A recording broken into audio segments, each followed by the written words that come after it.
Mooi een glimp treffen we Liuwe Westra uit het verhuiscamera. Ik al is er blessure.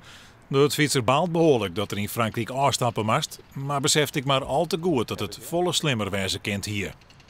Ja, wie in een tweede rit, in een afdaling. En ja, een groot gat in de dik. En ja, het stuur slaat met de hand bij. En ja, verder ik wist, ja, lijk al op de dik. En ja, wie het eigenlijk een hele hurre kanaal. Dus ik jelk mijn 20 onderuit. En dus eigenlijk nog een wonder dat ik hier nog 16 steeds maar.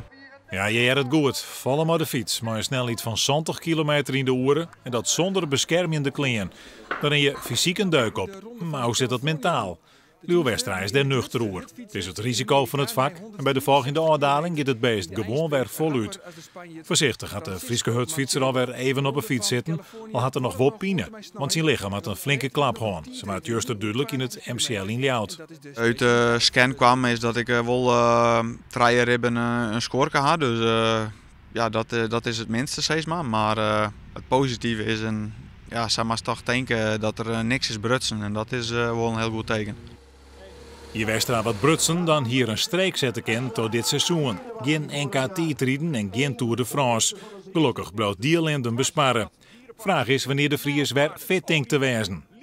Ja, het is natuurlijk nooit net ideaal. Dat is een ding wat zeker is. Maar ik blijf heel positief. En ik hoop in mij ja, een paar dagen dat die pijn een beetje voortgaat. En de man had ik zijn dat ik mij deze skorkers in mijn ribben dat gewoon kan blijven trainen. En dat ik gewoon oren weken gewoon weer een koersen steeds maar. En ja, die koers heb ik echt nodig om ja, een goed ja, bij het NK en de Tour aan de start te komen.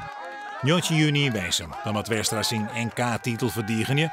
Hopelijk voor hem is het beest dan weer 100%.